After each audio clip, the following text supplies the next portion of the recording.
You know how fast you were going? What? How fast you were going? I don't know. 10? 8.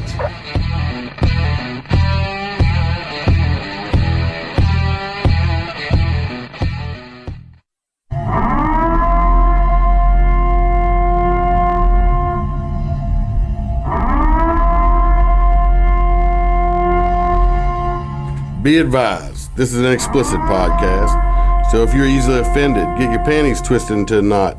Turn this off before you get butthurt and mad, start to cry, have to run to your safe space.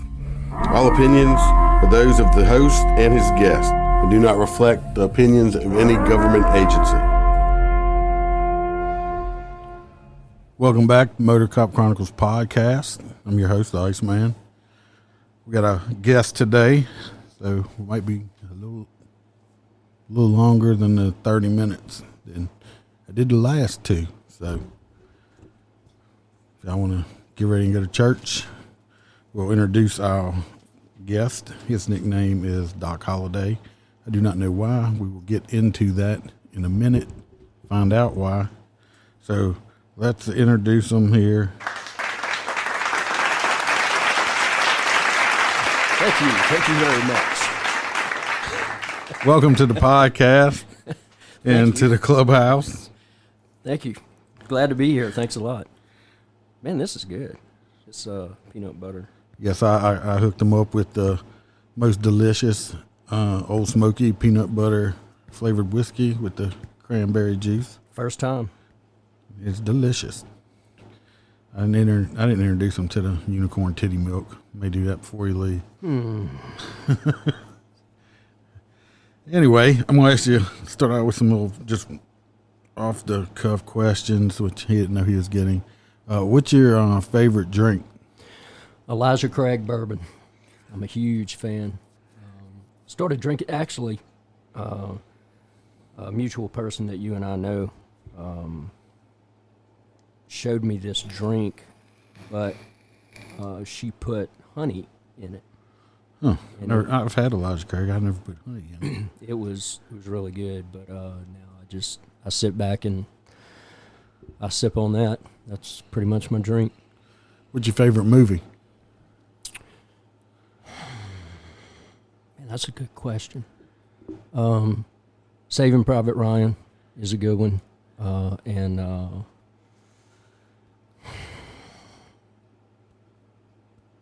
I'll go with that one for right now. There's a couple more. I'm a Top Gun fan. I like Top Gun. Yeah. We watched that not too long ago again. Do you have a favorite TV show? Are we talking about just television? On now? Or? No, it don't matter. It could be off air, whenever. Man, I watched Yellowstone, and man, I love that show. Everybody's talking about that. That show is awesome. We've been meaning to watch it. We're watching Longmire right now. Yeah, Yellowstone was really good, and I'm a huge Walking Dead fan. I love zombies. Yeah, we are too. Zombie guy. See them every day. Yeah, the zombie apocalypse is still upon us. You know that shit's right. Your favorite restaurant? Anthony's. Is that an Italian place or something? Yeah, it's a local eatery. Okay, we'll discuss that later. Never heard of that one. Yeah. And are you a 10-mile-an-hour over guy or a 15? Depends. It depends if I'm riding, and I'm on the interstate, it's a 15. If I'm riding and it's a school zone, it's 4. If I'm driving, I'm about a 25. Damn, he's all kind. Of course, everybody knows I'm a 10 over guy all the time. I've never done a 4 though. Really, on the interstate? Yes. 10 over? Yep. Really? Yep. I figure that 10 mile an hour, that's a good cushion. If you want to go any faster than that and I pull you over, you get a ticket. You're that guy. I'm that guy. You are a Nazi. Love it. That guy, you got 10 miles an hour, so I mean that's a. But you even give 10 in a school zone? Yeah, everywhere. Damn. Okay. 10 everywhere. Well, at least you're consistent. That's good. It's like very consistent on that. I was informed. So I hope about another week and a half or so, I should be getting my ticket writer to Gizmo. Yes. Can't wait. I'm excited. What's the speed on that? How much turnaround time do you have when you write a ticket? I don't have it yet. I've talked to some other guys, some troopers and stuff, and some PD guys, and if they have the information and everything's working right, then turn the ticket out in like 13, 14 seconds and be done. Oh, wow. Yeah. Me handwriting, it usually takes anywhere between 3 to 5 minutes, but 13 seconds. Then you get some retard that goes to court and goes, "Man, I don't even know who this officer is that wrote this." And then the DA looks at it as like, "Yeah, I can't help you there either." Yeah. I'm looking very forward to getting my Gizmo. That's right. So you've been, earlier you said you been in law enforcement since 91, I think you said. Yeah, full-time, part-time, and reserve time. Full-time, a little over 20. So I know you left for a little while, went and did some plant work. Yeah. Which in this area is common. It's also very common that they'll leave the plant work and come back. That is correct. Even though you take a ginormous pay cut, but being a cop I just think you're born to do it. It's in your blood. Yeah. No matter how much, you can go work somewhere else, like in a chemical plant, and make, $150,000 a year, and you'll quit and come back and make $50,000 a year. Yeah. And the funny thing about it is, and I've told a lot of younger officers that I've had the good fortune of either training or just working around. When you and I started years ago, it wasn't, you just showed up and got hired. You had to start as a reserve. You had to put time in, for the majority of people, unless you had connections. But that's how I started, man. I started as a reserve where I bought everything. I started with the department. I started a reserve in about 92, 93, somewhere up in there. And right. They didn't give a shit. Hell, we'd buy on damn uniforms. We paid everything out of pocket. Right. Gun belt, duty rigs, handcuffs, gun, everything. You didn't get nothing. Yeah. So it basically cost us money to go work for free. Yeah, and do you remember the very first vests that we ever had? They were like, if let me see if I can accurately describe it. It was like taking a piece of cardboard and putting it in a burlap sack and then tying it around you with something that came out of a cave. I probably didn't get a vest for my first 5 or 6 years. They didn't give us any. And I know people, whatever. I'm one of the non-vest guys. I started out, I didn't get used to wearing one. Right. Of course, I'm on a motorcycle now. We have talked about getting the outer vest, which I would wear the outer vest. Right. Because the inside vest, it gets super fucking hot. Yeah. My thing was, somebody looked at me one time and says, "Well, you're going to get shot and killed." I said, "I ain't wore a vest in 20 years. I said, first day I put one on, I'm going to take one right between the fucking eyes. Or what about the blue hair taking a left in a funeral procession that you hit at 78 miles an hour? No, that wasn't me. That was No, I'm just saying. Oh. Yeah, I'm just saying, you riding in processions like that. Oh yeah, running it. They're miserable. Right. Well, actually 2 times I've been over the hood of cars wasn't by blue hairs. It was by teenage girls. I don't know what teenage girls got against me, but they kept running me to fuck over. Y'all can have it, bro. I swear. Talking about the vest, the very first vest that I did have, I borrowed it from, again, a mutual friend of ours. Well, I'll say he's a mutual friend. I don't know if he's your friend or not, but he said, "Listen, I have a vest that you can borrow if you want it." And I was like, "Yeah, man, sure, no problem." I said, "Thank you." And it's almost like wearing somebody else's underwear. Bro, listen, oh my God. Thank you. He gives it to me, and I put this thing on, and I'm like, the smell of cat shit and dog piss is in this vest, and I'm thinking, I would rather get shot with a shotgun than wear this nasty thing. And I didn't want to hurt its feelings because I was riding with him that night. Febreze ain't gonna help it. Right. You would have to take It's that like, thing. what did you do? burn Pull it. us out the litter box or something? That's what it smelled like. I was like, Jesus Christ. I got home the next morning, and baby mama was like, what is that smell? I said, you're never going to believe this. She said, take that and go put it outside. Yeah, it was, oh my God, it was rough. And every time after that, you know, I would tell I started saving money. It's like, I'm going to go buy me a vest, man. I'm not, there's no way. Well, when I was in reserves, there's a person, I think we had like two units that was for the reserves. We go pick it up, and this one unit sat at one person's house. And I don't know why, but this unit had fucking roaches in it. Like, not outside roaches, but fucking inside roaches, little bitty house roaches. Oh, my God. And I almost crashed one time because I was driving down the road, and a fucking roach done run up the fucking, my leg, inside my pants leg. And that's just gross. I mean, I was freaking the fuck out. I had this roach running up my leg. I'm thinking this motherfucker's going to bite me, get up there and bite me on my nuts or my dick or something. Oh, my God. But yeah, we used to bring roach spray in this fucking police car. I know who you're talking about. Of course, you know, when I first started, and probably you too, that we have portable radios. Right. And the chief operations at the time said if you got caught with a portable radio, that you were going to get fired.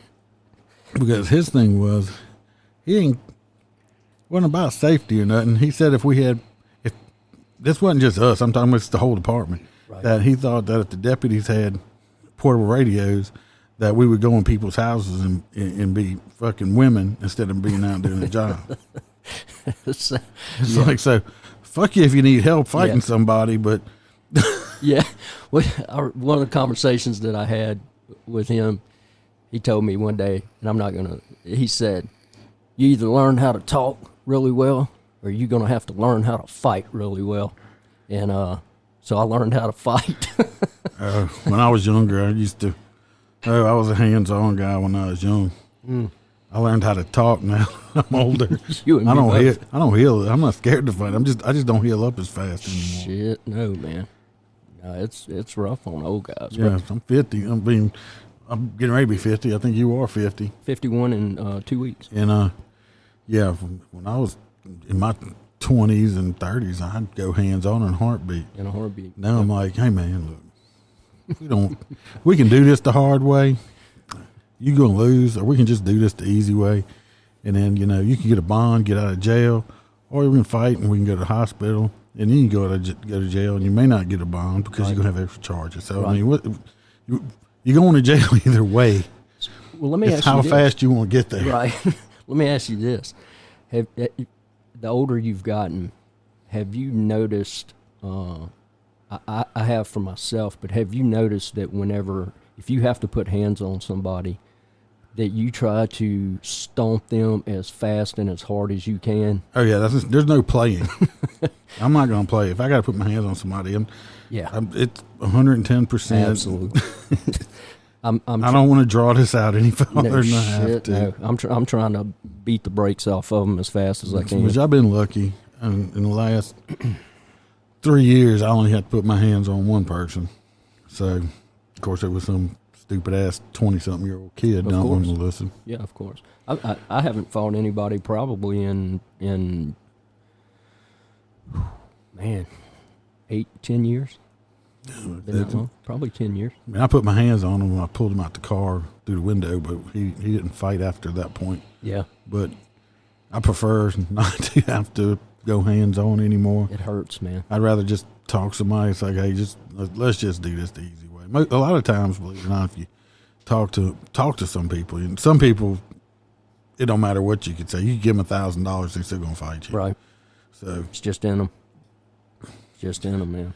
Of course, still I had a complaint called in on me last week. I was out directing traffic. Had a road shut down because some wide load stuff was coming through, and just I say she was a young girl. She was probably in her 20s. She come flying around the corner, almost run me the hell over. While I'm standing in the middle of the street, I'm in my unit at the time, lights on it. I'm like, hey, what are you doing? She's like, oh, I didn't see you. I said, well, how in the hell you didn't see me? I was standing in the road. Well, I saw you, but I didn't know what you were doing. I said, so you're just going to like almost run me over? Yeah. I said, I have the road closed for a reason. Go that way and start paying attention. Right. Well, my sergeant calls me later that day. Well, he was pulling up at the time on his motor. This whole conversation took about as long as I told you, probably about 20 seconds, if that long.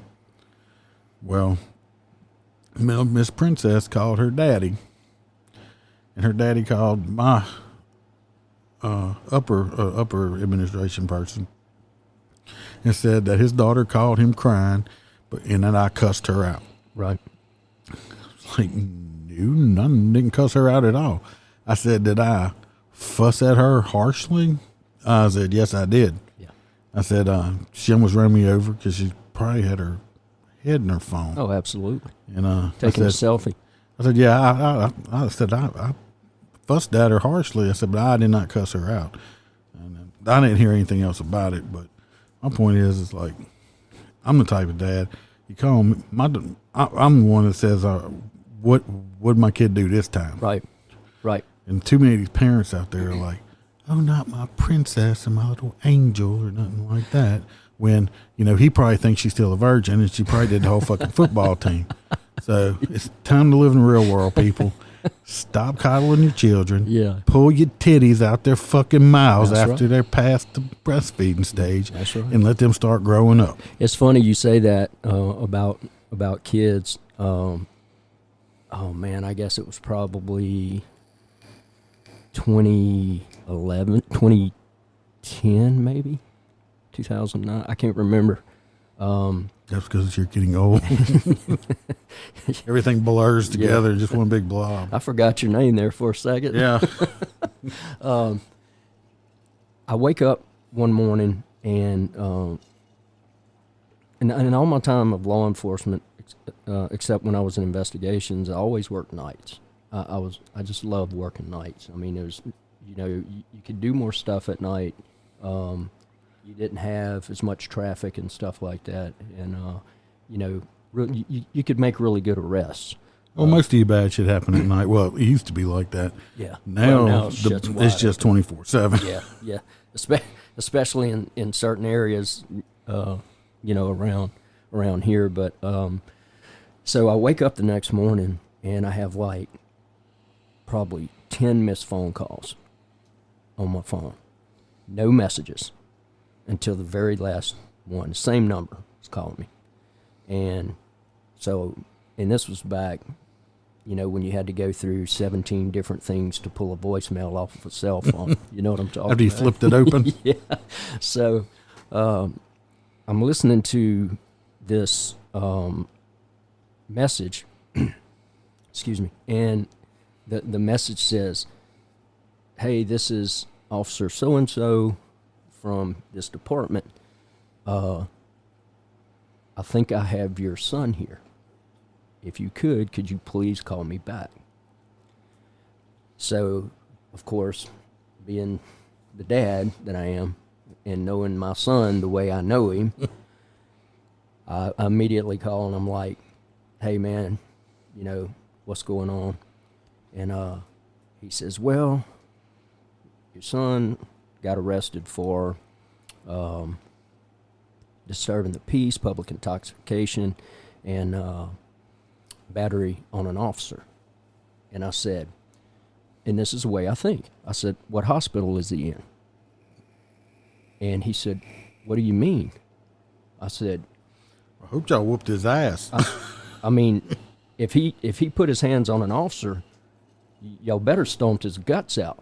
He said, no, man, when we found out who he was, we just, kind of diffused the situation, everything like that. And I said, where's he at right now? He said, well, he's sleeping it off. I said, stand by. I'm on my way. So I drive up to the department, and it's funny. One of the guys meet me outside in Sallyport of the department and says, don't do anything to him in here, please. We got cameras. So I said, I'm not going to. So I walk in, and, of course, here's my flesh and blood. I've had a really good reputation in law enforcement. At least I think I have. And I walk in, I look at him, and I'm like, he's shit-faced hammered, man. And I walk in, and they got him in a little cage, and they open the cage for me. So I go in, and I kick the shit out of him. I mean, just boom. I said, wake up. And he opens his eyes, and he looks at me. He said, oh, hey, Dad. I said, don't hey, Dad me. I said, sit up right now. I said, sit your ass up. And he kind of sits up. I said, you want to tell me what happened? And so he goes through the story. And the story was that him and his best friend rode by a checkpoint, a DWI checkpoint, and this ass clown leans out the window and hollers out, fuck the police! So what happens is his best friend gets a DWI, and he gets a public intoxication arrest. Then when they're sitting there trying to book him in, he picks up a pen and tries to stab the officer with the pen.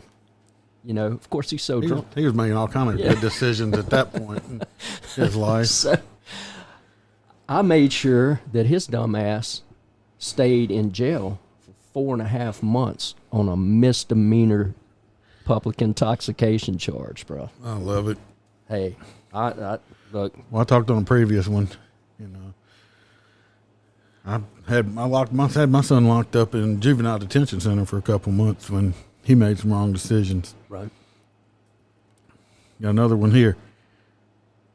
My thing was, I always told my kids when they're growing up, if you want to play stupid games, you're going to win that prize. You're going to own it. Exactly. Just because I might know people here or there, I'm not pulling no strings for you. Right. You're going to pay the price for whatever. You're going to take your consequences. That's the way it should be.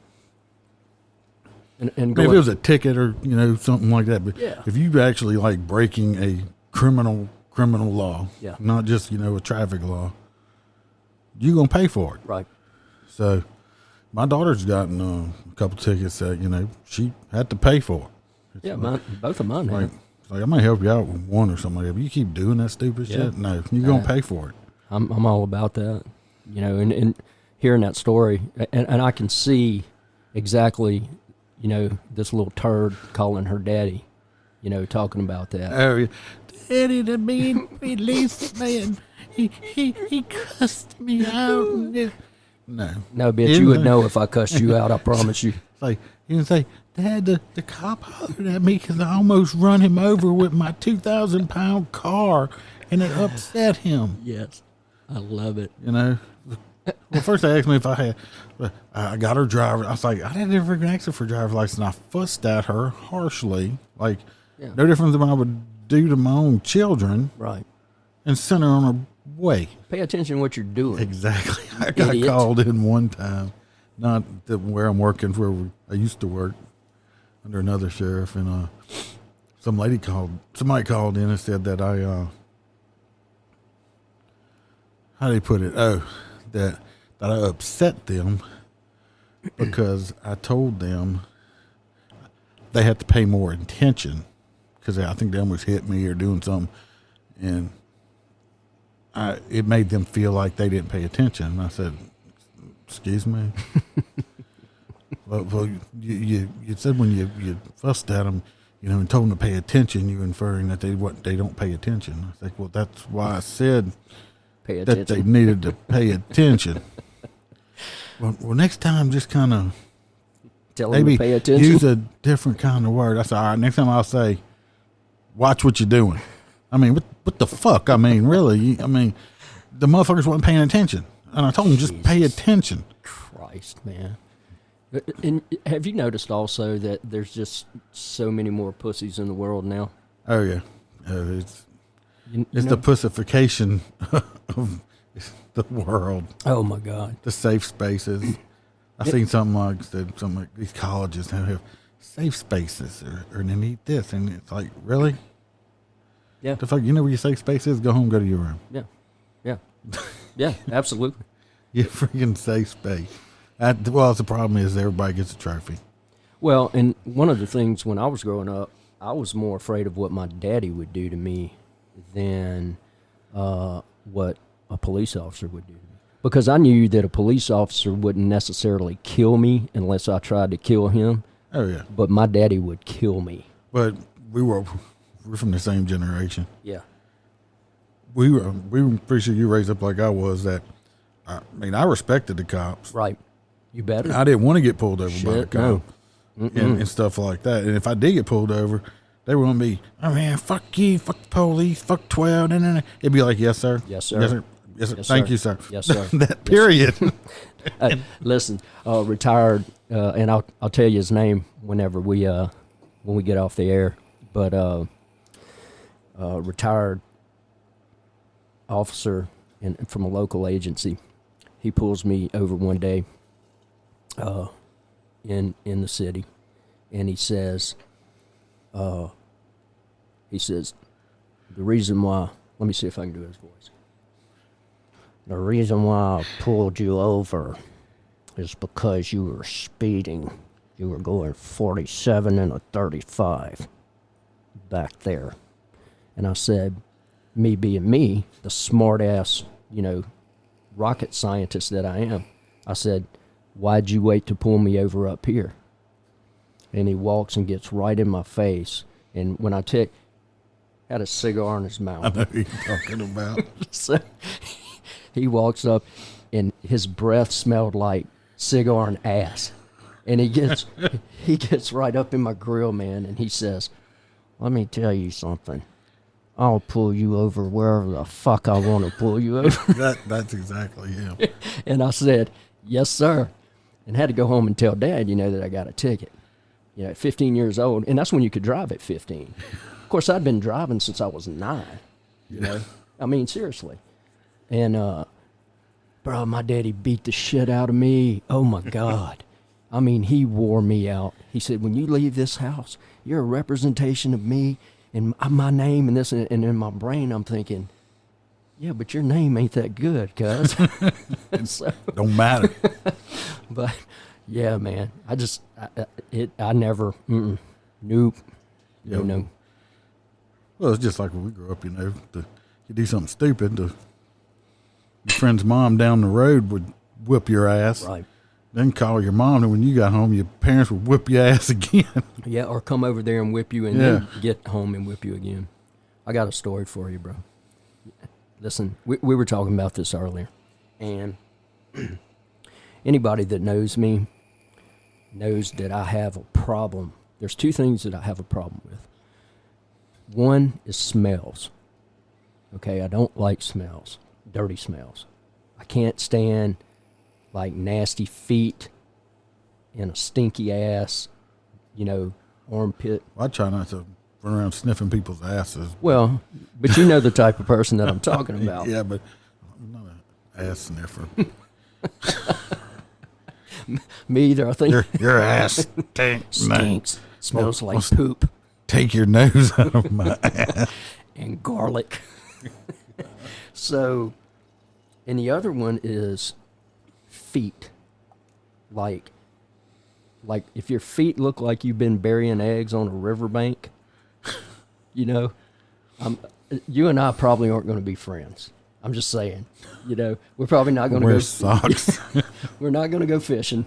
We're not going to, go to the beach and hang out because when I see that, that's the only thing I'm going to be able to think of is your nasty ass is going to touch me with one of those toes and I'm going to pass out. And so I'm going to use this nickname for this guy. I'm going to call him Mongo. Okay. And Mongo and a dear friend of mine, love him to death. You like to say in our profession that that you trust everybody that'll take a bullet for you. In our profession, you like to say that. But at the end of the day, there's people that for a fact are going to be cowards. You know, they're gonna shy away from. They're gonna run whenever the real people are running to the problem. They're the ones that's gonna hold back. I've seen it. Yeah. Well, this guy is one of those guys. I trust him with my life. You know, we've worked some really serious stuff before, and he's always had my back, and I've always had his. And we're working during Hurricane Gustav, and we get called to this trailer park, and this particular area was still without power, and we get called. There's a lady. Was it a trailer park or a trailer hood? Hood. I'm gonna say hood. Okay. Yeah, I'm gonna say hood. I'm gonna say because hood. it's different. Yeah. All right. Yeah. No, this wasn't highfalutin. This was a hood. So Mongo and I get dispatched over there. This lady is she's hemorrhaging from her ass.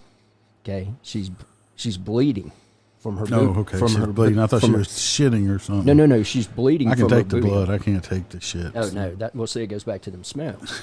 So I'm sitting there, and I was an EMT, SWAT medic, all of that stuff, and SWAT operator, and we get over there to the trailer, and a little side note on this lady, she ended up not too long after this call, she ended up passing away because she had cancer, unbeknownst to us and unbeknownst to her because she hadn't went to the doctor. Okay, so we go up to the trailer, and she's sitting in a chair with a blanket over her. Now, how hot it was during Gustav. Oh, It was one of the miserable. hottest summers we've ever had. And we walk into there, and it's, like I said, I work nights. So it's, I don't know, 6:30, 6:35 at night. It's 137 degrees in the trailer. So as soon as I walk up this ramp, and I go in, and Mongo's already in there, and he's talking to her, and it's like, okay, well, he's going to take primary on this call, which is cool, whatever. As soon as I walk into the door, there is this overwhelming smell of funk ass. Okay? Strike one. I stand at the door at the threshold. I'm like, I'm not going in because I can't. Because you get that, your mouth starts watering, and then you start swallowing really hard. Like, okay, I'm legitimately about to puke in this woman's living room. So I try to back out. Well, the dickhead paramedic from the volunteer fire department, or whatever he was, and the ambulance service that runs in this particular area, they've got me blocked in because the stretcher is right behind me. Okay, and I'm already sweating, and I don't know about you, but when I get hot, especially in a uniform, I just get pissed off. You understand what I just get aggravated. It's aggravating. It's sticked up. Yeah. Just sticking to you and just. So I'm trying to back out, and these two brain surgeons are standing behind me, and I tell them, y'all move out of the way. I need to back up. So apparently they didn't hear me, because whatever they were talking about was more important, than what I told them. So about that time, Mongo tells the lady, says, look, we're not going to stand in here all day and discuss this. You're sick. You're getting up. He grabs her by the arm, pulls her up. Okay. Gently. Normally, this guy, he's that's the reason why I call him Mongo, because his finesse is not there. So he snatches this woman up, and the blanket hits the ground. Okay. So as this blanket hits the ground, the first thing that I do is I watch the blanket fall. All right, and this shit is happening in slow motion. Okay, the blanket starts falling, and it falls in front of her feet. And I'm looking at her feet, and let me see how I can. Her toes look like they come off of a velociraptor. So I'm sitting, and of course, Mongo, this smart ass, he knows how I am about feet. And he immediately turns and looks at me, and this huge shit-eating grin comes on his face. And he just smiles. And so I see these feet, I start getting lightheaded, okay? I'm sweating, I'm about to throw up because of the smell, and now I see these feet, okay? So this is the trifecta of shit for me, all right? This is, I just can't deal with this. So again, I'm trying to back out of the trailer, and these assholes have me blocked in. So I got two choices. I can either jump over the stretcher, you know, push these guys out the way, or I can step inside into the trailer. So With the blood in the feet. yeah. So all this while, man, I'm sitting here and, you know, I'm looking like a cat trying to figure out which way I'm going to run. And so Mongo sees me in my moment of distress. And he starts pushing this bitch towards me. That's what I'd have done. That's what I'd have done too. I'd have done it. Because I'm that kind of guy. Yeah. He starts pushing this woman towards me, and I'm looking at him, and I know he sees the terror on my face. And it's one of those trailers that when I walked in and I tried to move to the left, and they had a closet right there. So there's like 6 inches of room between the door jamb and the closet. And I put my 5'8", 170-pound ass in that little 6-inch portion. And as she's walking, I can hear her toenails clicking on the linoleum floor. And that's just adding to the anxiousness and the anxiety that I'm feeling. And all I can think of is if she touches my boot or I'm going to pass out. Because literally, look, I'm not lying to you. Shit started humming. Like, and I'm thinking, I'm about to go down. So they get her on the stretcher, and they take her. You know, they put that little yellow plastic or paper wrap on her. So they get her down. Man, I walk outside, and I'm like, oh, thank you, Jesus. And I'm sniffing the fresh air, and life is good at this point. I'm like, oh my God, thank you. So Mongo, he's still having a good time with this. And he's looking at me, and he's just smiling because he knows. And so they put her in the stretcher, in the back of the ambulance. And let me say this: she was a really sweet woman, and you know, her situation was very unfortunate. So I'm not making fun of her, but her feet, Jesus Christ, come on, man, you know. You could get a chainsaw or something and trim that shit, cut it down. I got one for you. Side grind. But listen, we put her in the back of the... That's nasty. Ew. You need to be a little quicker on the draw on that one. Oh, wait until after you finish your story. I got a story for you. So we get to, we're at the back of the ambulance, and there's this little volunteer firefighter.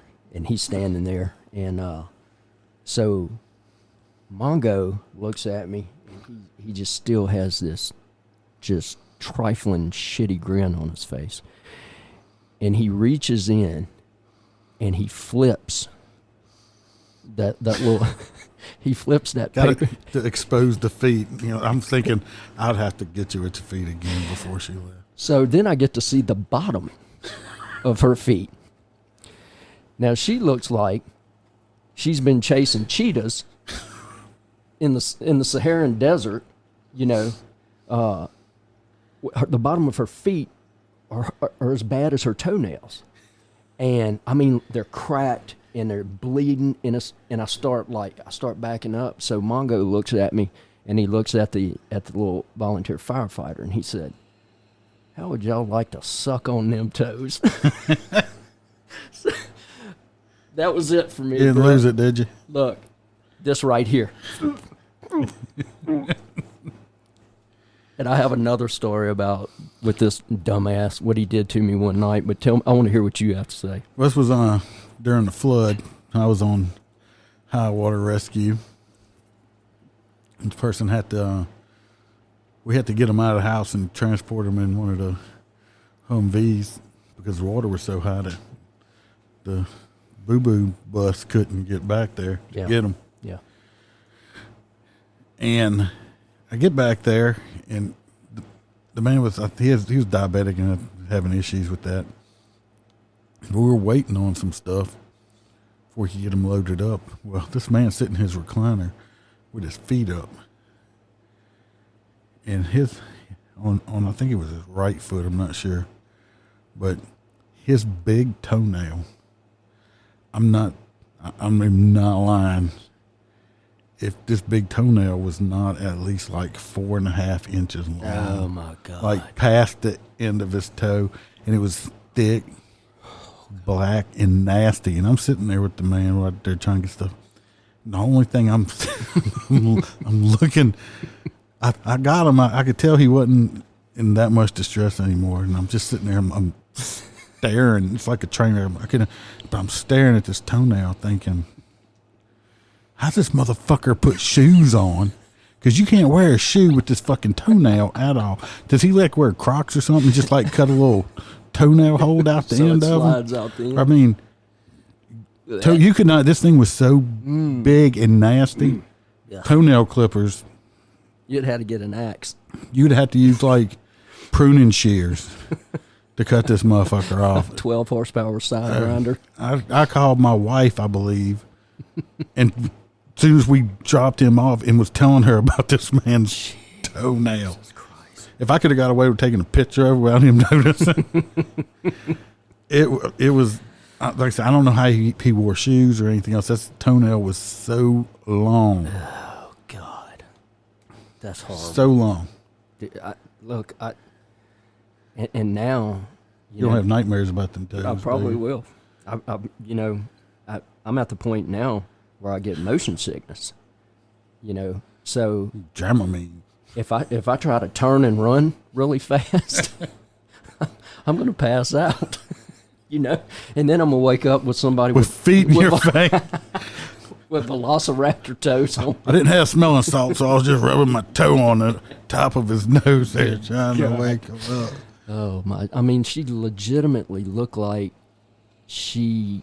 her feet look like something that you would have seen out of a movie, bro. Off of The Walking Dead, man. I mean, this oh my It's zombie God. toes. This is horrible. Well, as I said in previous episodes, for our normal listeners, when I said don't get in law enforcement if you can't take people fucking ragging on you and making fun of you or whatever. Right. Yeah. Don't do it, because we're going to do it. Like I said, they find out what you don't like or what makes you sick or whatever, or whatever gets under your skin, and they're going to just rag on you about it. Absolutely. Absolutely. And the guys that know me, that have worked with me on shift, and you and I don't believe you and I ever worked on shift. No, I was been in motors most of my career, right, so.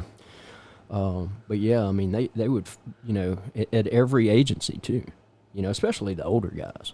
If there was a way that they could dick with you, they were going to do it, and once they found out, man, smells and, oh my God. The weak ones will quit. Yeah. That's a fact. It's like, that's hazing. That's wrong. No, it's just part of it. Yeah.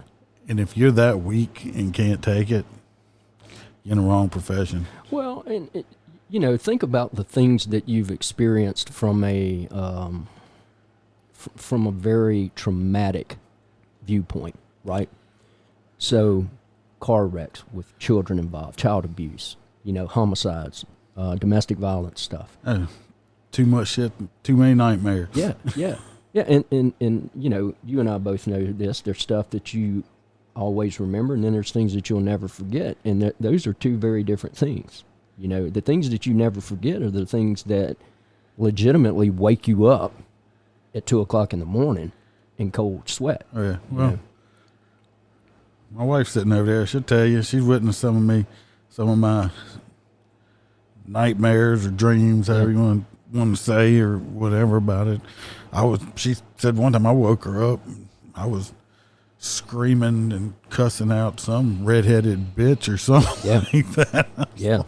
And, you know, people that have never done this, or, you know, spouses or kids or you know, of police officers, and not just police officers, but also paramedics and firefighters and stuff like that. But, you know, usually when we get on a scene, everything is so chaotic, man.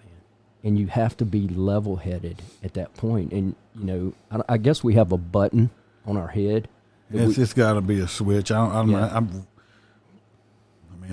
even think about it. It's like, I know the wife stuff is sometimes I've seen stuff. She's like, well, or on the news and stuff. She says, how do you go in situations like that and, you know, and not just freak out? It's like, because when we get there, if everybody else is freaking out, we're the ones that have to get everything under control. Right. If I'm freaking out, it ain't going to do no good. So it's like you just go in. It's almost, you know, you go in and try to take care of everything you got to take care of. And I've had some times, you know, that, like I said, I had one I haven't talked about on here, but, you know, after I got released from this scene, I got on my motorcycle and had to take a ride by myself because it was that fucked up that I had to go get my head straight before I went back go to doing the next thing. Right, been there. And for people that have never experienced that, you know, they don't understand. You know, you're at this call, and this call is so mentally and emotionally stressful and traumatic, and the next person that you come in contact with, you know, just on a normal traffic stop, you know, they don't understand what you just dealt with, you know, and that's not their fault, you know, and you know, I think all of us that's in this profession have great coping skills. You know, most of us, we just keep it in. Yeah. So there's another podcast I listen to, and it's all about the mental health of law enforcement. Right. I'll just throw it out there. It's called the Roll Call Room. Yeah.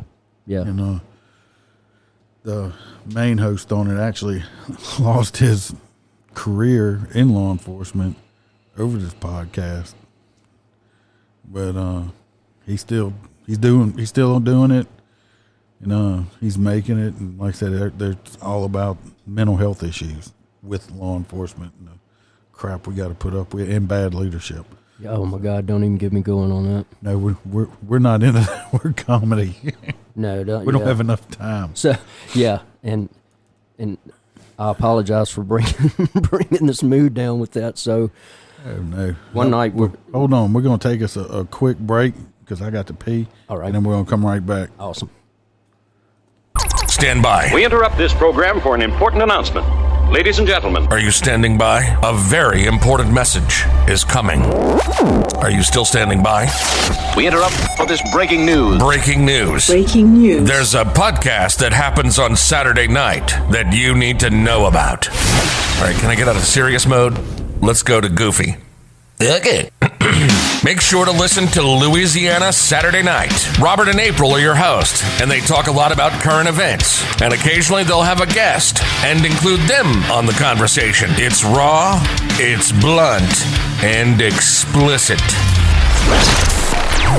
Well, if there is one thing I know, and that is I like dirty. Anyway.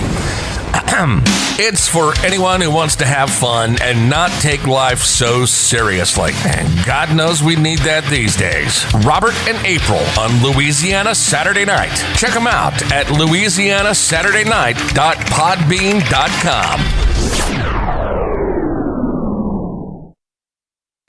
Welcome back from our break. You gotta go check Robert and April out. Oh, man. You know, I got to thinking when you went in and you had to go take a leak. Yes, I'm old. I got to thinking about, we had this discussion before about, naked stories. Yes, I always like to do the naked stories because Freebird, I know you haven't had your naked story, even though I got in trouble for sending you that cameo, but you still haven't had one. Before I tell you this naked story, I got this real short. Listen, anytime I was a field training officer, and I have to say that, man, I have had some really good young guys that I've trained, and all of them, with the exception of 2 that I can think of, are still in the profession and are really good at their job. Some of that has to do with who they are as a person, and but I like to take the credit as far as training them in the way that they need to be really good police officers. So I take the credit on people I train too. You should. Got one of them that is I think his rank is of a major now, and another one I trained from his whole FTO. He works for a state agency. He just took his captain's test recently. Really? Because he's a lieutenant. So I like to take credit on, hopefully, what I taught them helped them get farther in their career. Well, and you should, because as far as being a motor cop, you're a hell of a motor cop. You ride the shit out of a motorcycle. Not as good as I used to. That age getting to. Well, but you're fat too, so. And I'm fat. Yeah, that has a lot, weight distribution. But anytime I had a new trainee, a new rookie in my car, I always had a certain thing that I would do, because, especially when they first get out of the academy, or when you and I started years ago, they would just put you in a car with somebody.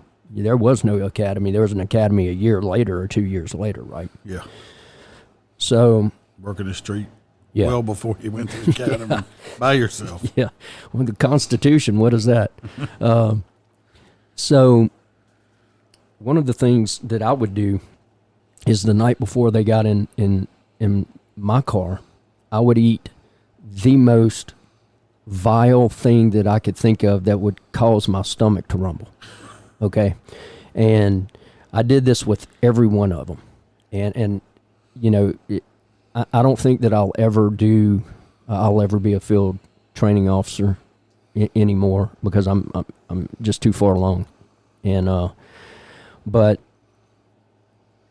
this specific person here, all he did, man, and I love this guy to death, and he tells the story quite often, and man, all he would do was just talk, yap, okay? And I was working day shift at this time, and it takes me about 2.5 hours to wake up. So don't be yapping and running your mouth until I'm up and I can, you know what I'm saying? I'm not a morning person, bro. I'm a morning person. Don't come to me with stupid stuff that early in the morning. So I knew him from the academy, and I talked to his first phase FTO. And he told me, and that's how FTOs do. We talk and, give me the background on this guy, where's he need work and this and that and the other. And one of the things that he told me, he said, man, this guy, he just talks, And I said, I got something for his ass. So day one, I think the night before I had chili and cabbage. No. That's a combination right there. My God. Chili and cabbage. It was deer chili. And I had asparagus, and I want to say that I drank beer that night with the chili. And so the next morning I get up And uniform's ready, everything's shining, looking good. And I drink coffee and I eat 4 boiled eggs. God, you're trying to kill that motherfucker. So, in eggs, I don't know how they react with you, but with me, within an hour of eating them, I'm farting like a goose, bro. It's coming out. So I get up and I eat 4 boiled eggs and drink about a half a pot of coffee. So we get up and we're in roll call and everything, and introduced myself to him. I said, "Hey, you riding with me today?" I said, I'm your second phase FTO. And he starts talking right off the get-go. Blah, blah, blah, blah, blah, blah, blah, blah, blah. I've heard a lot about you, blah, blah, blah, blah, blah, blah, blah, blah, blah. And I'm just like, we're walking out to the car, and I already want to punch him in the teeth because he's already pissed me off. Well, but in the meantime, my stomach is beginning to do what it was supposed to do. And my digestive system is awesome, bro. I'm telling you. When I work days, or even working nights, as soon as I get up like 30 minutes later, I'm dropping one. It's coming out. There's a deuce coming. So I'm sitting there, and he's, oh my God, he's just, so we're going down the street, and it's a nice, cool morning. And I feel this bubble right at the edge of my butthole, right at the edge of the balloon knot, okay? And I'm sitting there, and I'm like, I reach over, and I lock the windows. So, unbeknownst to him, he has no clue what's about to hit him square in the mouth, okay? So, he sits there, and he's like, and it says,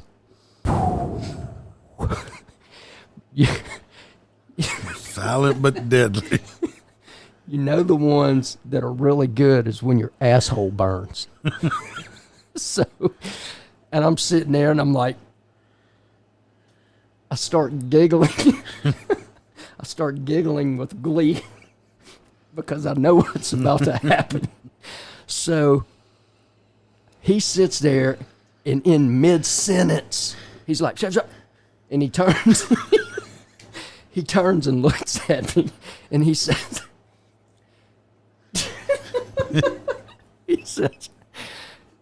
"Did you just shit?" So, me being me, I smiled, and I reached down on our talk around channel, and I said, "Still got it, guys." I said, "I still got it, boys and girls." Shut him down in mid-sentence. So he tells that story quite often, but even it was so, I had to unlock the windows. I had to let it go because I almost threw up. It was that bad. You make yourself throw up. That's a bad one. Dude, I was so proud of that. Did you put what she did done? Just put a little crack on his side where it just kind of started sucking out on his side. But I was so proud of that, bro. Because it stayed in that car for like 3 days. And I'm pretty sure that they had to burn that seat whenever they deadline that car because, man, I used to oh Lord, man, that was one of the ones I was most proud of in my life. Rookies. I've had some good ones. I've had some bad ones. I had one. Like I said, I don't remember if I told the story or not, but this guy never been a cop before. First day. In uniform, I get stuck with him. So I'm out. We're working nights. I'm trying to give him. This dude don't know shit about being a cop. I like how you say that. I get stuck with him. Yeah, I got stuck with him, and so I'm trying to. I'm going through stuff. I'm trying to explain everything as we doing it or going to it. If this happens, you need to do this. Blah blah blah. Because I don't want this motherfucker, to shoot me or get me shot. Right. And about midway through the 12-hour shift, he starts, telling me what to do or trying to tell me what to do. I'm thinking, this motherfucker, he's been a cop for 6 hours, and now he wants fucking, I'd been doing this shit for like 9 years. Your underwear had more police experience? Yes. Yeah. Well, so I let it slide. I'm a pretty easygoing person most of the time. And So the next day, he's back with me. A couple hours in the shift. And obviously since he had been a cop for 12 hours, he really knew what the fuck he was doing.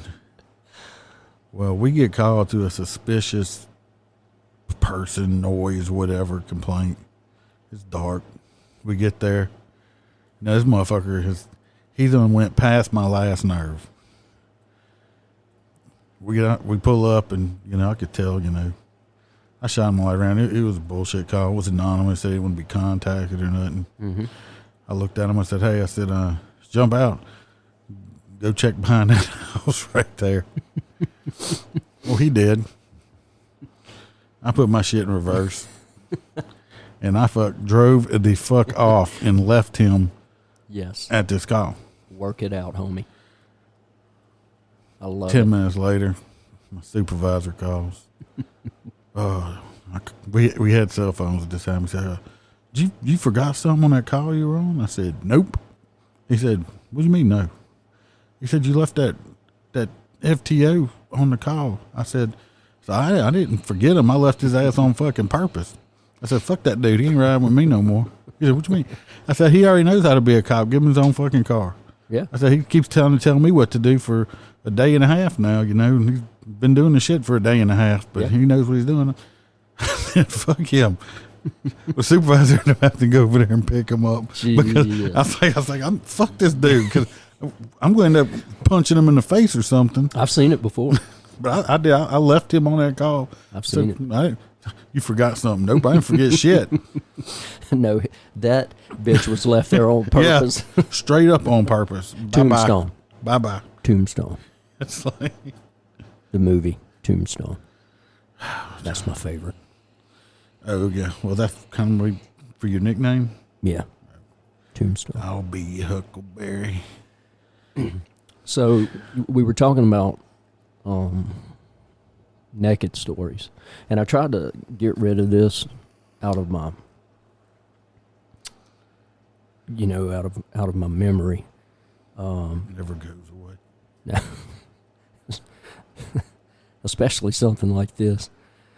Like, did you have panties on? I don't know. I don't remember. Stomach was too far down. Couldn't tell. It hid the down unders. Yes. It's like I couldn't tell. So, which goes back to my love affair with smells. So, get this call, and another agency I'm working with, and I guess it was probably 2005, maybe 2005, and get a call about a guy running naked in the street. And the first thing you think of is excited delirium, right? No, he's fucking high. Yeah. PCP. He's high on something, and this dude's running around. Hey, naked men calls. Yeah. So naked women calls, I would much rather deal with it, even if they're like 500-pound fat women. I would much rather deal with a naked woman than a naked black man. Okay? Listen, it is what it is. It ain't a racial thing. I'm very subconscious about my little white penis. LWC. Yeah. So, and, this is one of those things, being in high school, playing football, baseball, doing all these things, being in the Navy, showered with dudes, never thought about it. But I remember the first time that I saw an extremely large penis. Extremely large penis. And it was actually from a white guy that we went to school with. and I'm going to write his name down.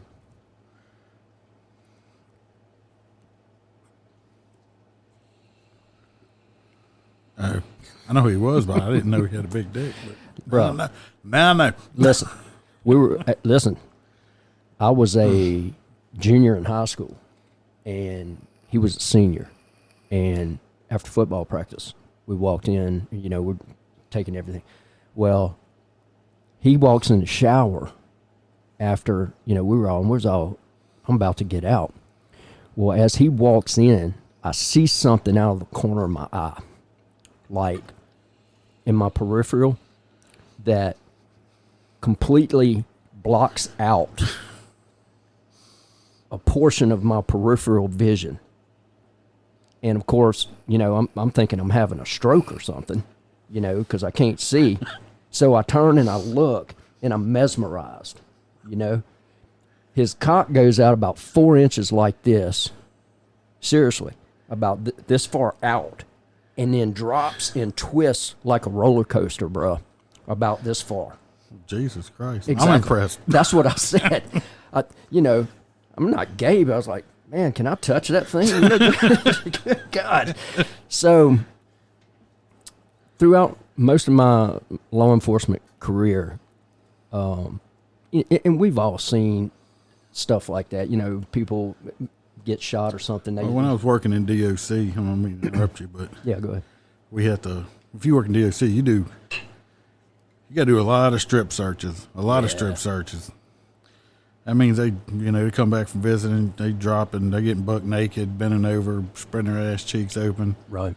Well, they had this a little person, a midget. Anyway, I had to There's an actual midget? Yes, a real one. Damn. Like, he was like Bushwick Bill. He even looked like him. He was blind in one eye and everything. That's awesome. Well, I had to strip search him. He was a little black midget. Yeah, well, when he took his pants off, and I'm not joking, if this motherfucker amputated one of his legs, he could just put a shoe on the end of his dick, and he would have only had a slight limp. Not a big limp, a slight limp. Just a lean. Yes, and when he got naked, I said, Jesus Christ. And he just looked at me and smiled. I'm like, dude's fucking dick was as long as his fucking leg was. I was like, my God, and this dude he was only like, 3.5 feet tall, and 2 foot and 11 inches of it was cock. He looked like he had a baby arm. Yes, I was like, oh my God, yeah. So I know what you get that. I was like, I'm not gay, but it's like you see that you can't help but fucking look. Yeah, like is that real? I saluted the little motherfucker. I need to touch this thing. Yeah. I think you're. Can I poke it with a stick or something? Yes, indeed. So we get this call about naked man running in the street. And of course, as luck would have it, I'm first up on call rotation. All right. It's in my zone. And I'm going, oh, man, you got to be kidding me. So we show up, I'm first on scene. And we get medical to stage. And because, again, first thought is this dude's having some type of excited delirium, because it's not normal for people just to run around naked. Yeah. Unless you're at a motorcycle rally. Yeah. Just saying, been to some motorcycle rallies, and they have naked people just walking around. It's normal. Yeah. I don't know you want to see, but they're there. Oh, yeah. That goes back to the fat chicks we were talking about. They're there. Yeah. So I pull up, and I see him, and I'm immediately hating life when I see him, because he's running around with a fully erect penis. You got to try to detain him, and you don't want to get that accidental cock rub on you. And I'm looking at him, and his cock is the size of a 2x4. Legitimately. Iceman, look, Charged with an unconcealed weapon. that long, Jesus. over 2 foot.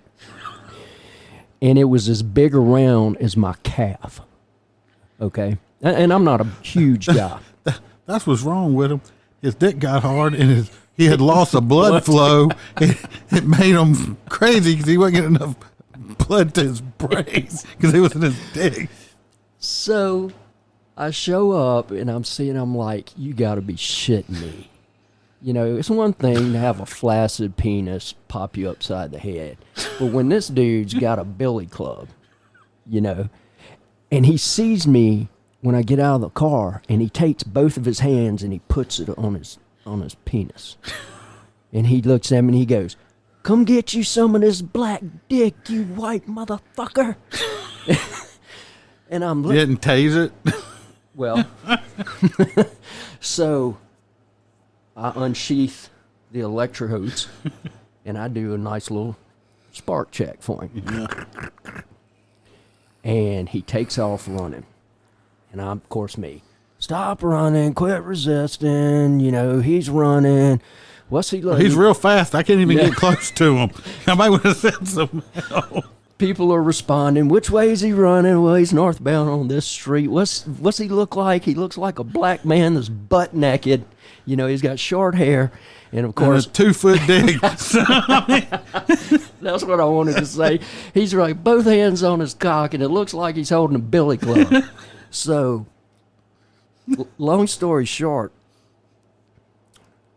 finally get him subdued. We had subdued. We had a couple of rookies that were riding, and it was an evening shift, and or dog shit, I can't remember. But we finally got him subdued, and he's so I asked him. I said, "Bro, what is wrong with you? You know, why are you? What's up? What'd you take?" He said, "I wanted all these hoes around here to see what they missing." And I said, "See what you mean?" He said, "Man," he said, "I was about to run up in this chick." He said, "As soon as this thing got hard, she got up and walked out." I was like, I said, "I don't blame her, cuz." Look, this dude was as sober. It just is. Really? Yeah. Wow. Yeah. And he's telling this story. He had the red ass because he tells me, he says, "Now I'm going to have to go home. I'm going to have to beat this thing down." You know? I said, "Well, like, bitch, you going to jail. Putting that in me. You going to jail." You ain't putting that. And basically, he had a red ass because she was like, "No, ain't no way, Holmes. Tyrone, that ain't happening." So, wow. It's like, the most impressive thing about that whole deal was that he was completely lucid wow. and had a hammer, son. A hammer. Like, I'd been like, he's outrunning me. Get the rookies after him. Y'all tackle him. so, y'all, here, listen, let me sign that for you. Yeah. I'm going to sign this thing. I'm going to autograph it. It was the most impressive and scariest thing I've ever seen in my life. That a human being could actually have a horse cock. It was incredible. And that some woman... Well, but you know what, though? It just goes to prove, though. The woman's like, "Fuck you, dude. You were not sticking that thing in me." So I don't blame her. You know? I mean, even if I was into dicks, that's, you know, good grief. I had one, I was working night patrol. We got called. I forget what type of call it was. This was a bullshit call, I'm assuming. Anyway, this lady lived in a trailer. And she's sitting, it was quite high off the ground, and she was sitting on her top step on this trailer. I was on the ground. I had my flashlight so I could write down whatever. I don't know if it was a theft or a civil matter. I don't remember. Right. But as I'm writing, you got your light here, and it illuminates the area well. Well, it illuminated well enough where she was sitting with her little nightgown on, she had no panties on. And it's not one that you wanted to see. I thought pygmies were going to jump out or something. The azalea bush was smaller than what she had. But anyway, I had saw this. Well, this other person, I think he's a lieutenant now. He comes showing up. And So he's asking her some questions too, and while he's doing that, I took my flashlight and I just kind of angled it up a little bit where it shot right underneath her fucking nightgown. And where he was standing, he was like just a couple feet or so, just from the steps down, that he had the bush in his face. And he turned around and looks at me, and I'm just like, got this smile on my face. He's trying to keep he's trying to be serious here. And I'm like, got the spotlight on her bush over here. Oh, he wanted to kill me when we left, but that shit was just, him trying to keep a serious look on his face while he's trying to talk to this woman. Those are the best kinds, man. That's the best kind when you can get them in a bind like that. Yeah, and he was stuck. I mean, he was straight up stuck. Just the other day we had this, was it yesterday or Thursday or something? We got a call of a mental patient walking up and down the road, which we go there and we detain him. But like we told the people, he wasn't doing nothing wrong. He's crazy. I mean, he wasn't breaking any laws. Right. It's not against the law to be crazy. No. So his mom came out. Didn't know this guy. His mom's older. She's looked like she's in her mid to late 60s. And her moo-moo, or house coat, or whatever the fuck she's wearing. Of course, she ain't got no bra on. She's pointing at the ground. Yeah. Not with her fingers. Jesus Christmas. So I'm talking to this lady, and you're trying to look at him in the face, but you can't help it because when she's moving her shoulders back and forth, and her boobs are like, flopping around underneath this thing. And I don't want to look at that.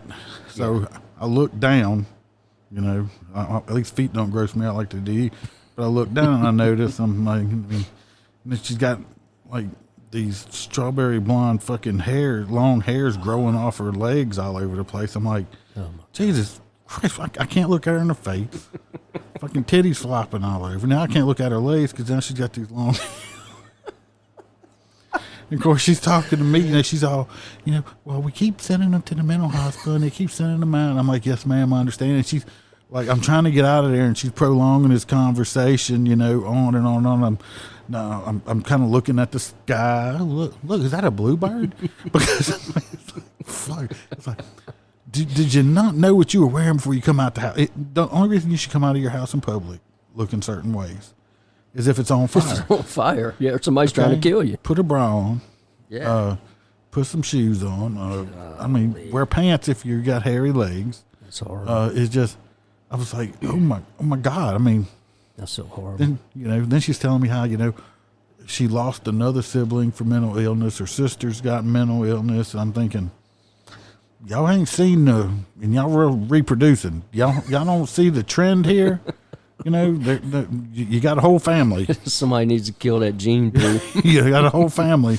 Stop having children. Gosh. But yeah, I mean, I was like, couldn't look down, couldn't look up, couldn't look. I mean, like I said, I was just looking at the trees. Oh, is that a squirrel? God. Yeah, so I was so glad when we finally got out of there. So I was like, another Mongo story. No. Again, during Hurricane Gustav. And I have so many stories.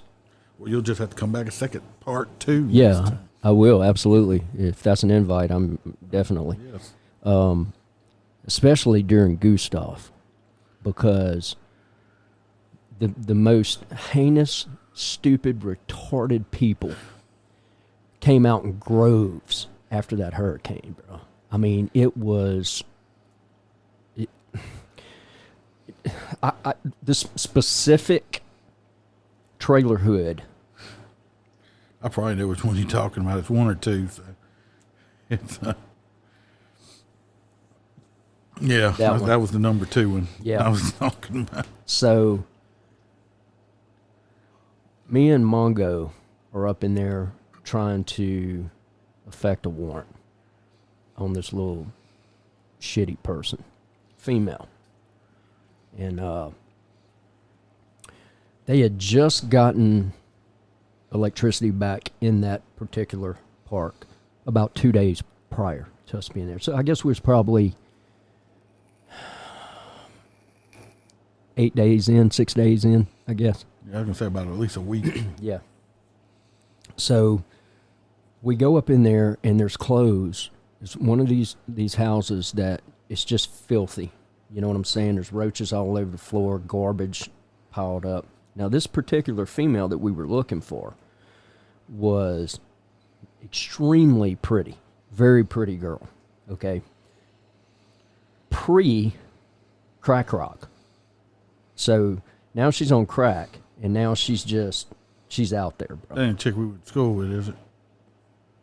No. This girl was young. They had one we went to school with that was really, really pretty. Yes. Got on crack rock because I ended up arresting her and didn't recognize her, but she lived up in there too. Yes, I know who you're talking about. But we get to this trailer, and me and Mongo go up in there, and as we walk in, there's clothes that are piled up like 3 feet, and you can smell the funk ass in there. And again, here I am, like, this shit don't work for me, bro. You know how I am. This don't work for me. Blood and guts, I'll fight anybody. I'll run into a shootout. I don't care. But when you start putting funky ass smells on me, it just gets bad. Okay, I can't concentrate. So now saying that, I mean a good fart, I'm all about that. You just ain't gonna be a panty sniffer. No, no. That ain't happening. So, like, I mean, if you were sitting here and you boxed one off on me right now, I would be like, well, that's pretty good. Let's probably don't do that again. But, I'm not rude. You know what I'm saying? Yeah. I'll at least give you a courtesy. So, we walk in on the side, on this back side. It was like an addition, and there's clothes that are stacked up. Well, she knew that we were there. And as I walk in, I see what looks like bare feet sticking out of these clothes. So I don't say anything. We just go through. We're talking to the baby daddy, or I am invisible. They cannot see me. You can't see me, even though my feet are sticking out 6 inches out of the bottom of these clothes. So we start, about to leave, and I look at Mongo, and I just point down to where her feet are. So Mongo reaches down and snatches this bitch up like she's like a t-shirt, bro. Just whoop, jerks her out from underneath the clothes. She's crying, boo-hooing, all this other bullshit, and get her out to the car. And I tell her, we got 3 felony warrants for, or whatever it was. And it was something serious because, during Gustav, the agency that I was working for at that time, we worked like, 33, 36 days straight. Yeah, like 20 hours a day. Yeah, and had people, from other agencies that came in, all across the country. It was fun. It was a fun time to work. But not trying to be mean for all the people, you're so mean with the tragedy. No, that's usually when we get the funniest shit happens, believe it or not, because we're out working in it the whole entire time. Yeah, everybody else is staying at home, barbecuing and eating roast beef, and, we're eating MREs and drinking toilet water. Yeah. So not bathing in 4 or 5 days, but so we get her out to the car, and I explained to her, why we're there, and what we're doing, and I told her, I said, you need to get in the car, got her handcuffed, gave her rights, explained to her, said, you need to get in the car, open the car. So I got a brand new unit at this point. Okay, this thing probably has, I don't know, 36 miles on it, maybe 100 miles on it. Open the back door, she won't get in the car. Every time I try to push her in the car, she's fighting. She tries to kick me and all this. So Mongo opens up the other side, grabs her by her arms, slides her into the car. So as he slides her into the car, I go to shut the door, and she's kicking the door. So I take her feet, and I push her feet up. Now, as I push her feet up, her vagina spits at me. Like, She was naked? no, she was wearing a mini skirt but didn't have on any drawers. Okay. So as I push her legs in, and well, it may have been her vagina. She may have farted. I can't remember, but it was like that. And That's just a nasty sound. bruh, the smell hit me in the face. Does it smell like fish or shit? Yes. So now my brand new unit has a funky ass vagina smell in it. Okay. I'm driving down the road going to get her booked in. And this smell is permeating my car. I'm gagging. All right. I got the window rolled down. Mongo, he thinks this shit's funny. And he's behind me, following me to get her booked in. And because we're under directive that we stayed 2-man, you know, when we went out of service.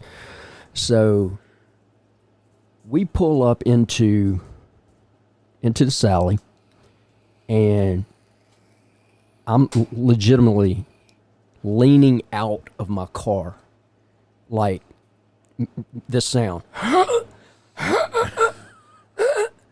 So I tell Mongo, get her nasty ass out of my car. So he smells it. He's laughing. He thinks this shit is funny. We get her over, do everything. I get one of the trustees to come out, and I said, spray something in the car, whatever. He comes when I open the back of the car, you know, the back door where she was sitting. He looks at me and he says, "Man, Sarge," he said, "man, I don't know if I can do this." I said, "What?" There was a snail trail on my brand new seats, bruh, in my unit. Well, maybe her and that guy that was in there were doing it before y'all showed up. And Bless his heart. That's if they were, his dick fell off. It's gone. smelled like sardines and graham crackers. But I went for dessert. Bruh, there was a white and yellow trail on my seat. And I don't know if it was like a discharge from her or if she had like some type of like Infection. whatever it was. No, there was infection. No, that was an infection smell. Ugh. You know what I'm saying? You know, you could smell the STD. I mean, there was it was bad. So yeah. Smell like clap. That's Syphilis. that's chlamydia. The gift that keeps on giving. But he just thought that shit was just the funniest thing. Just like, man, did she fart on you when you pushed her legs up? I said, I think so. Lucky it didn't shoot out on you. I'm telling you. That, oh my God, it was horrible, bro. Oh, and I still remember the smell. I love people that God. try to hide under dirty clothes. I had one like that one time in the house. The guy's first name was Tyrone. I won't give his last name. Anyway, he's I don't know if he's still alive or not because I believe he was had AIDS or something. African American? Yes, but I think he had AIDS or something. So I don't know if he's still alive or not. But anyway, at the time he was probably only about 5'4" or 5'5", but you don't know who I'm talking about. I mean, I know this exactly who you're motherfucker talking was about. muscled up like a motherfucker from jail. Yeah. I mean, he was a stout little fella. Yeah. He wasn't much into fighting you, but he'll run from you. He was the first one that ran from Yeah, me. But anyway, I had him hemmed up in the house one time, and I knew he was in there. That motherfucker was hiding under a thing of clothes. And it's like, I don't know why you don't think, you're the first person to think of this, but I got him under and that's got to be a lot of clothes on the floor for a whole human being to try to hide under. Yeah. especially his size, because that dude was like, he's 5'4", probably weighed 210. Yeah, he was like all muscle at the time. Yeah. Like, so I don't know if he's still alive or not. But then he No, was he always is. the thing. He's still alive. Oh, is he? Yeah. Is he shriveled up now? Yeah, and he's from what I understand, he's been out of trouble for a long time. Well, that's good because, like I said, we all knew who he was. Yeah. He wasn't gonna fight you, but if you're gonna catch him, you're gonna have to chase him You're gonna down have to run. you're gonna have to chase him because he's not gonna stand still for you. Yeah. But once you caught him, you were fine. Right. But he's not gonna fight you. Once you get your hands on him, that was it. He'd put his hands on his back. But before that, Ooh, that it bitch was could off to run, the bro. races. He could run, and I was fast. Yeah, I've always been fast, and I remember the first time he took off on me, I was like, "All right, bitch." And when I got him, I was out of breath. Hey, there was times we caught him. There was times he got away. When even if he got away, we'd know we'd eventually get him because we knew where he lived. Yeah. But it was almost like a cat and mouse game with him. Like I said, he wasn't gonna fight you, but he's gonna run from you every time. Yep. So, one more story, and I'm gonna look. Same place. Okay. Same trailer hood. Same hood, and this guy was the absolute, and he whenever you think about, you remember them?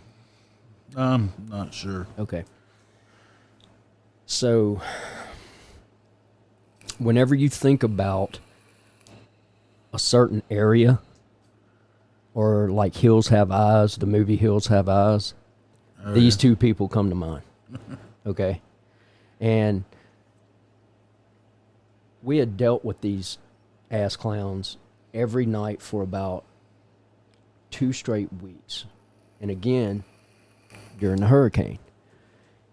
So I go to this house. It's a 911 hang up. It's 2:30 in the morning. Okay, it's probably 2 weeks in, and we've been to their house every night. It's just a pain in the ass. Yeah, absolutely. When you go to the same house over and over and over again. And when the address comes out, you're like, or even when the number comes out, it's like, I know who these cocksuckers are. Okay, I know who they are, and I hate them. So I have some guy that's riding with me from another agency out of state. And we get there. I have like 3 other officers pull up, and each one of us had people that from different agencies riding with us. And so I go knock on the door. So this guy comes out, and we're on a first name basis because I've been to his house so much. And I looked at him, and at this time I got the red ass. Okay, so I looked at him, and I'm going to call him Dummy. Okay, so I said, "Hey, Dummy, what's the problem?" And I'm going to call her Dummy number 2. He says, "Dummy number 2 called 911. I said, "For what?" He said, "Because I won't give her any dick." And I said, "Let me tell you how this is going to go down, dummy. If we get another 911 call from this house, if I have to come in and plant cocaine in your house to arrest you, I swear to the Almighty God, I'll do it." I said, "You understand what I'm telling you?" And he looks at me and he says, "Yeah, I guess she probably didn't need to call 911 for that." I said, "You're exactly right." And hey, until I left that agency, I don't think we ever had another 911 call from there. At least when I was working. Yeah. Some people call 911 for all kind of shit. I just bullshit, man. But that guy that was from out of town, he just kind of looked at me because everybody else that worked with me knew, You're really not going to do it. It's Yeah. just, you just kind of letting these motherfuckers know. And they sitting there Stop laughing. fucking calling, man. Good God. It's like we busted up at that same place one night again, another 911 call. This was, months before or a year before. And dummy and dummy number 2 were in there, and dummy was nut deep and was just wearing dummy number 2 out. And dummy number 2 looked like a little boy named Timmy. Jesus. Exactly. So where the attraction came from, well, I mean, both of them were, they probably together, they had the IQ of a turnip. But the guy that was with me on that night, he knocks on the door, and the door opens up. And as it opens up, it's like a scene out of a movie, bro. The door opens real slow, and you hear all this grunting and hollering and everything.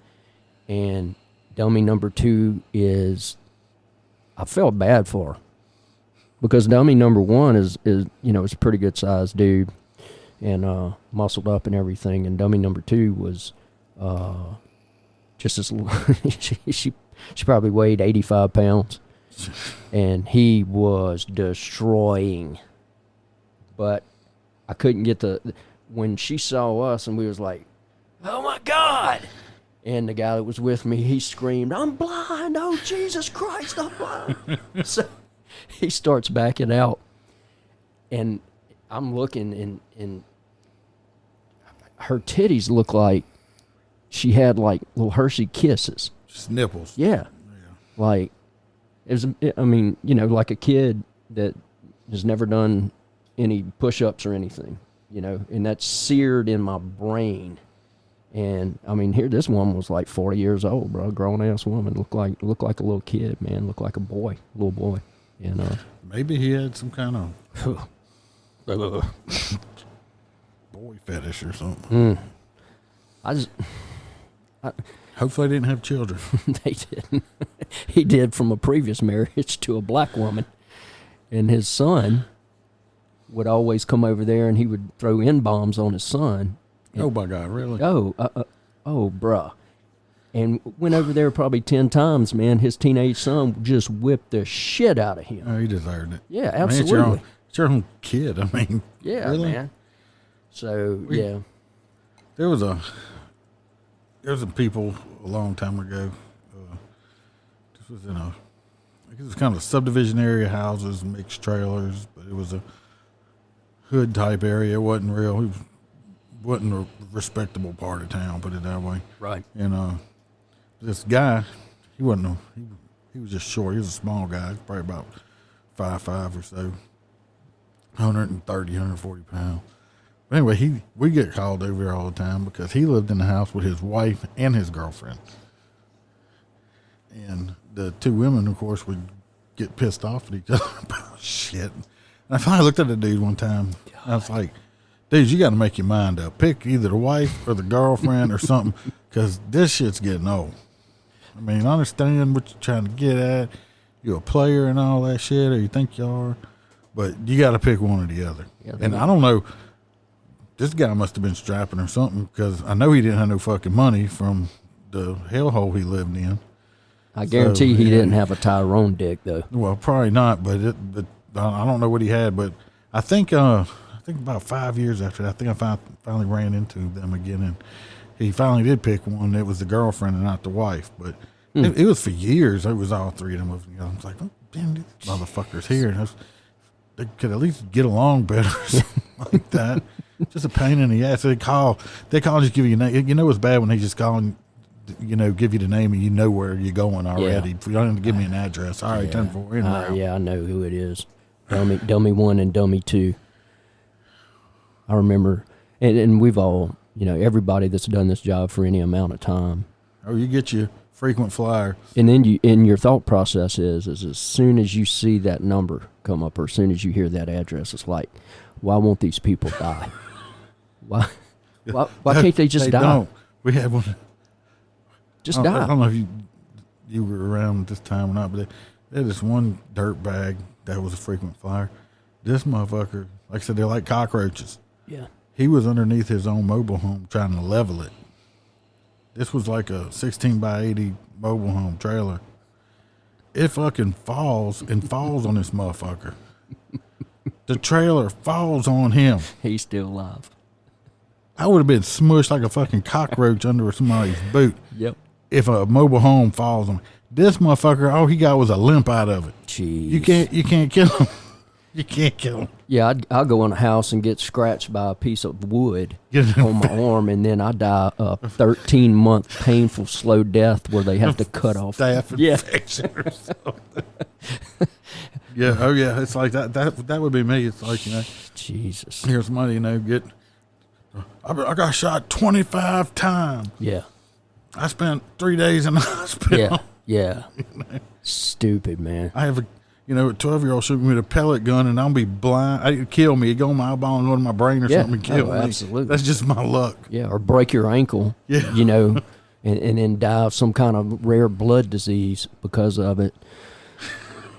Man, listen, working investigations, you get called out at 2 o'clock in the morning, and you go to the hospital, and,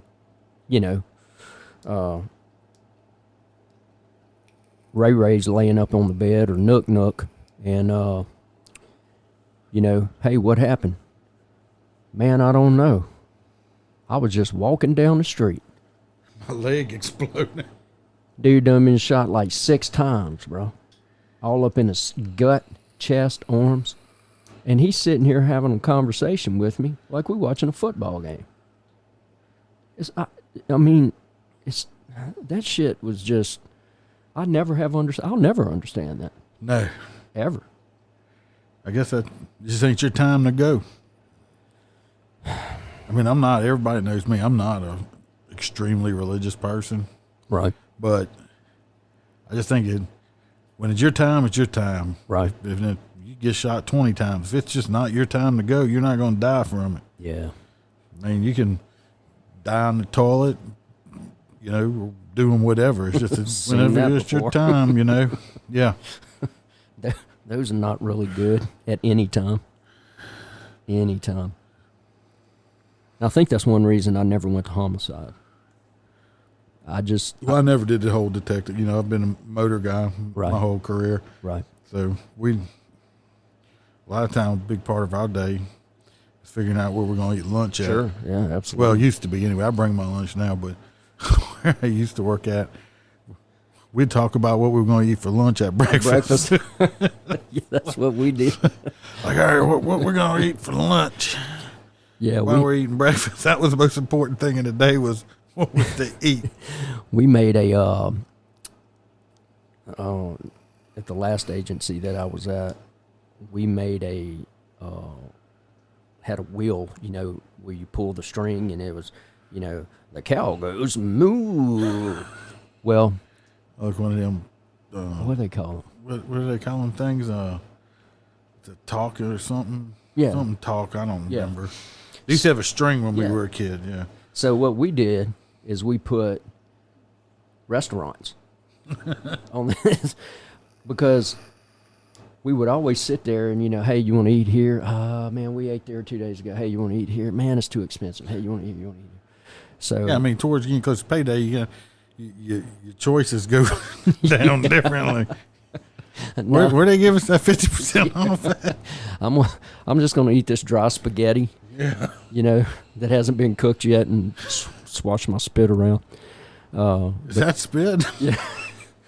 But we would get it, and when you'd pull in and go, okay, you get to go to this restaurant, and then, but see, there were rules even with that, because if somebody didn't want it, that you had to have a majority decision. On this. Man, I don't want to eat there. We ate there yesterday. Yeah, bullshit. Pull the string again, So it was. We'd take turns. Like I picked yesterday, it's your turn to pick today. And we'd have people coming in from other divisions and CID to come pull the string, So it was pretty cool. But we had a supervisor one time, 100 years ago. And motors, and he would talk while he was eating. So, no, not that. That wasn't the bad part. Is nobody wanted to sit across from him because he'd spit food at you. It'd be like you almost had to have like a welding mask on. Yes. But we all got together and made up I found one not too long ago. We made up this little card that you could fit in your wallet, and we had a list of all the restaurants that we used to eat at. Right. And we put number codes by each one of them, so we'd just get them ready and say, 25 with me at 105. Or nice. 206 or something. Nice. Because he'd be like, he didn't know where the fuck we were at. 'Cause if we said, hey, meet us at McDonald's or whatever, which we didn't need a McDonald's, but just saying, he would show up. Oh, my gosh. And he'd like, why you always want to sit next to me? It's like, we don't say because you spit on us, I don't want to fucking get spit on while we're eating. I'm eating roast beef, and I don't really want chicken on me today. And this was, like I said, a long time ago. This is when flat screen TVs first started coming out. It was in my, what was that, Liquid Crystal, whatever they first came out with. What was it? I don't remember. Yeah. First generation. Yeah. They first came out. Yeah, I know what you're talking about. And he got one. And he's like, y'all come see my new TV. So we went and said, saw his new TV. He's like, yeah, so y'all should see porn on this thing. He's like, sitting on a chair right there, and just whack off, stuff like that. Like, oh, great. We really didn't even know that shit. Well, then a couple weeks later, we're at his house for something. We had a meeting or something, and we're working on a motorcycle or something. That's where we did it at the time. And he's like, oh, we had some leftovers. He said, well, y'all just go ahead and have a seat. And we're like, I ain't fucking sitting in that chair, I'm passing on that. Thanks. Sit down and hit a crunchy spot or something like that. Like, no, thank you. Is that a Dorito? Oh, my God. It's like, no, thank you. Yeah, sometimes you just don't need to tell some people certain things. And it's funny because I guess every one of us in the circles that we run in, we always have one person. We have a partner, but, you'll sit down with 3 or 4 other people, and there's always, I've noticed this my whole life, there's always somebody when you're sitting there eating that they sound like a cow chewing cud. And that's to me, that's so disrespectful. I mean, my daddy would have slapped my teeth out of my head for sitting there smacking at the table. And I was out of law enforcement out of full-time law enforcement at this time, and working at a plant. And this cat here, I absolutely hated eating with him, because he would sit there and he would go,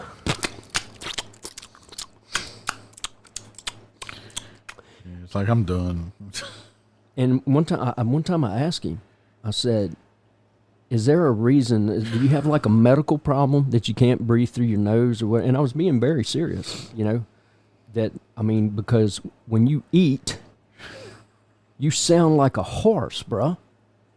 And I'm sitting here trying to swallow my eggs, and the sound that you're making is about to make me puke. So this bitch gets all offended. It's like, I just don't understand that. Shut your mouth when you're chewing. I mean, how hard is that? Yeah, you would definitely have to. You spend so much time with people.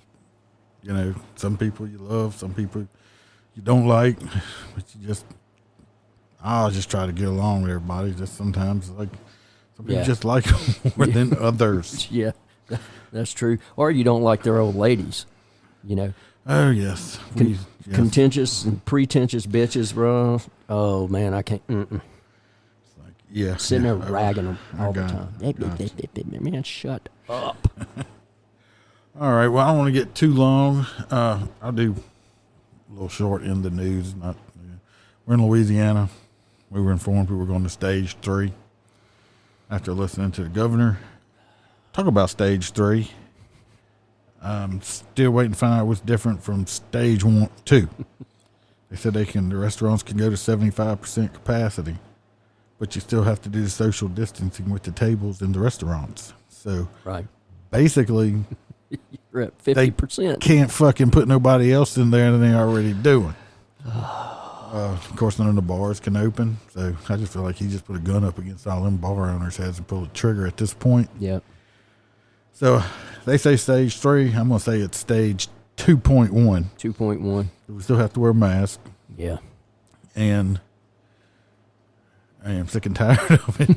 And they said we will not go to stage 4 until the pandemic is over. Well, so that's basically probably never. Yeah. And because that's like waiting on the common cold not to Correct. show up ever again. So Yeah. I guess we just have to wear masks the rest of our life and not be able to go to a bar.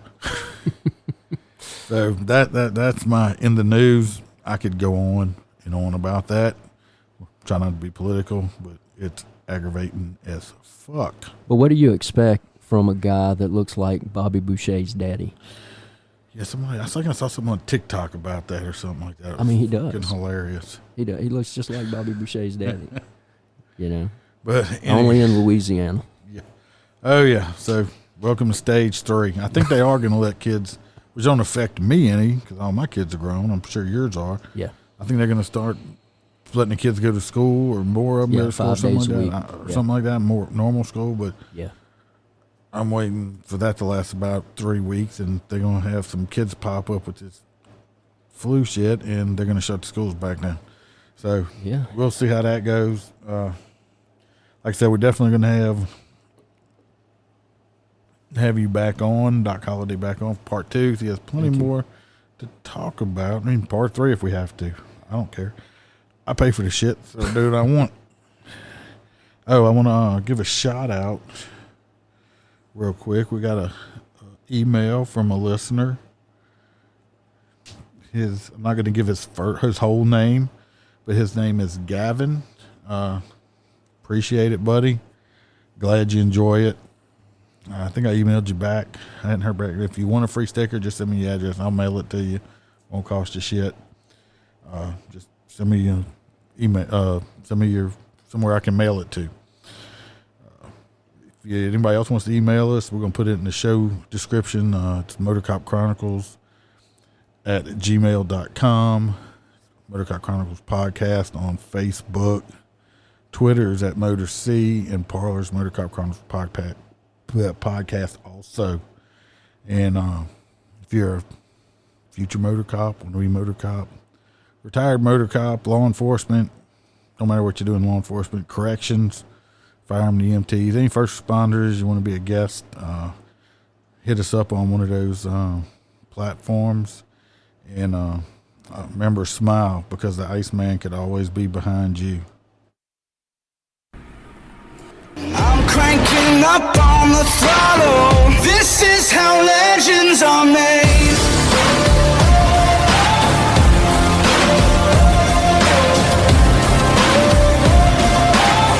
This is how legends are made.